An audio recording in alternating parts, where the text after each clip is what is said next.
Halo, Assalamualaikum warahmatullahi wabarakatuh. Perkenalkan, nama saya Mutia Alfia Afisa dengan NIM 1904113520 dari jurusan Teknologi Hasil Perikanan kelas DHPB. Di sini saya akan memaparkan tentang pengemasan pada produk PMP. Silakan menyaksikan.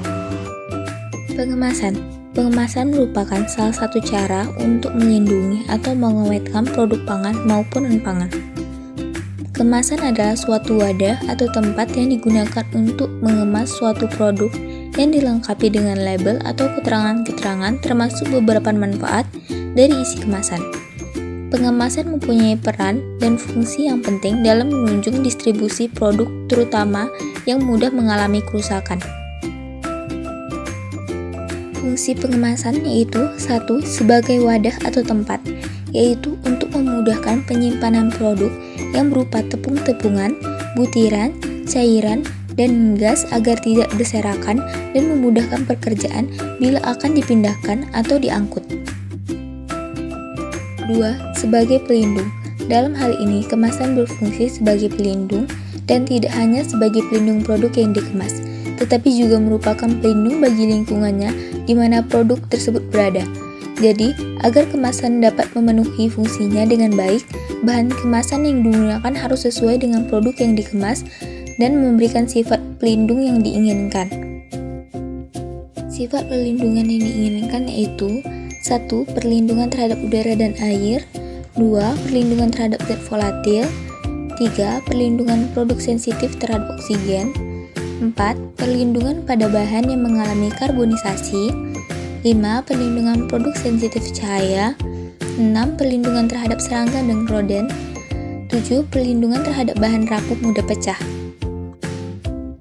3. Sebagai penunjang cara penyimpanan dan transport. Untuk mengontrol kualitasnya, kemasan harus dibuat seefisien mungkin untuk memberikan perbandingan maksimum antara berat atau jumlah produk yang disimpan dengan persatuan luas dari bangunan untuk penyimpanan, sehingga makin tinggi penumpukan, makin tinggi juga efisiennya. Kemasan juga harus dibuat selaras dengan kemajuan dalam bidang teknologi dan transportasi. Bentuk dan ukurannya harus cocok dengan kemampuan dan ukuran alat-alat yang digunakan. 4. Sebagai alat persaingan dan pemasaran. Langkah pertama dalam memasarkan suatu produk adalah menarik perhatian konsumen. Cara menarik diantaranya dengan menempelkan sesuatu yang menarik pada kemasan produk tersebut. Bila langkah pertama telah berhasil, maka peluang untuk memenangkan persaingan sudah menjadi lebih besar. Selanjutnya tergantung pada produk, harganya, kesesuaian selera konsumen, kualitasnya, baik sesuai dengan informasi atau label yang telah diberikan.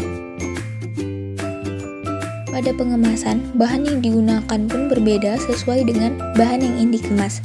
Seperti kayu yang digunakan untuk benda-benda berbobot besar dan mudah rusak, logam digunakan untuk menyimpan dan mengirim produk seperti asam, alkali, pelarut organik, cat, vernis, minyak, saus, sirup, buah-buahan yang telah diawetkan, dan lain-lain.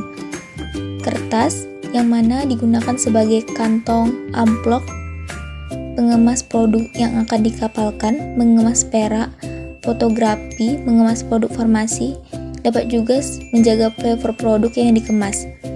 Gelas digunakan untuk mengemas produk makanan, obat-obatan, minuman, bahan kimia, dan bahan kosmetik. Selanjutnya yaitu plastik. Penggunaan kemasan plastik tersebut berbeda-beda tergantung dari tipe plastiknya. Antara lain dapat digunakan untuk pembuatan kotak bagasi, helm, suku cadang, refrigerator untuk mengemas kosmetik, elektronik. Dapat juga digunakan industri pesawat terbang seperti mengemas produk dan mengandung minyak dan sebagainya. Selanjutnya yaitu papan kertas digunakan untuk mengemas produk yang akan dikapalkan, dibuat kotak, dibuat kemasan berbentuk karton lipat, dibuat cover buku, mengemas makanan, sepatu dan sebagainya. Lalu film. Kemasan film dapat digunakan sebagai pembungkus karton, tas dan sampul, mengemas tembakau, biskuit, kabel, tekstil, pupuk, pestisida, obat-obatan, mentega, produk kering untuk para astronot dan sebagainya. Terakhir, foil. Kemasan foil dapat digunakan untuk mengemas roti, makanan beku, obat-obatan, bahan farmasi, bahan kimia, makanan yang mikroskopis, jam, selai, dan saus. Berikut adalah teknik pemaparan pengemasan pempek ikan tongkol.